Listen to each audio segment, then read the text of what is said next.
আচৰিত কিন্তু সঁচা একবিংশ শতিকাৰ অসমত নোহোৱা নোপজা ঘটনা ভ্ৰাম্যমান থিয়েটাৰৰ মঞ্চ উদ্বোধন কৰি এঘৰীয়া হ'ল কেইবাটাও পৰিয়াল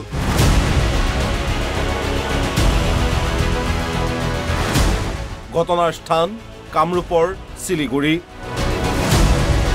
অঞ্চলটোৰ মাহকালটোল চুবুৰীয়ে লক্ষ্মী মন্দিৰ নিৰ্মাণৰ সাহায্যাৰ্থে আমন্ত্ৰণ জনাইছিল বিনাপানী নামৰ ভ্ৰাম্যমান নাট্য দলটোক তাৰেই মঞ্চ উদ্বোধন কৰিছিল এইগৰাকী শিক্ষক বিৰিঞ্চি কলিতাই কিন্তু সেয়াই যেন কাল হ'ল শিক্ষকগৰাকীৰ সমাজৰ পৰা এঘৰীয়া কৰা হ'ল শিক্ষকগৰাকীৰ লগতে আন কেইবাটাও পৰিয়ালক প্ৰথম দিনা মোক মঞ্চ উদ্বোধন কৰাৰ কাৰণে এখেতসকলে দায়িত্ব দিছিল আৰু ময়ো বিনা দ্বিধাই মানৱতাৰ খাতিৰ ৰাখি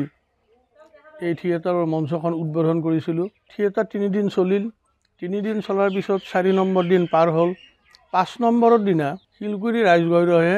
গোপনীয়াকৈ তেওঁলোকে মিটিং কৰি সদস্যবিলাকক জনাই দিলে সব মানুহকে ক'ব দিলে আমাক হেনো মোৰ লগতে আকৌ 3 ঘৰ আছে সামাজিকভাৱে বৰ্জন কৰা হৈছে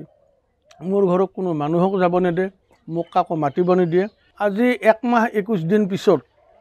তেওঁলোকে আৰু মাইক যোগে ঘোষণা কৰিলে আৰু মই যেহেতু এজন চৰকাৰী চাকৰিয়াল মই শিক্ষকতা কৰোঁ সেই ফালৰ পৰা মই অত্যন্ত লাজ পাইছোঁ আৰু অত্যন্ত দুখিত মই এতিয়া মোৰ লগতে মোৰ দুজনী ছোৱালী তেওঁলোকক স্কুলত এই ধৰণৰ অলপমান ঠাট্টা বিদ্ৰূপ কৰে তেওঁলোকে দুদিন কান্দি কান্দি আহি আছে এটা মই নিৰূপায়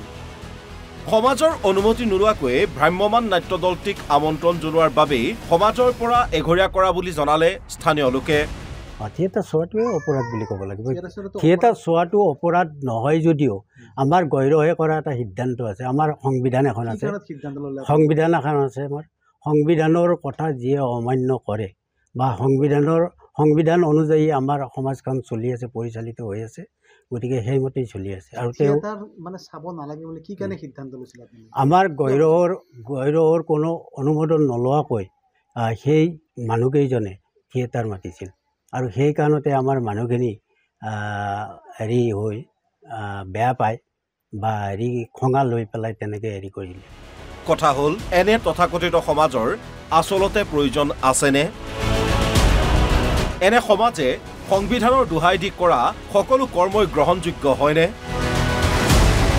সমাজ আৰু সংবিধানৰ সংশোধনৰ প্ৰয়োজন নাইনে হাজোৰ পৰা বিকিমেধিৰ সহযোগত news desk report NB news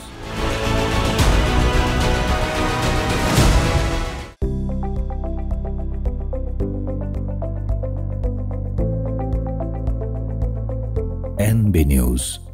সহজ সৰল ভাষাত নৱভাৰতৰ কথা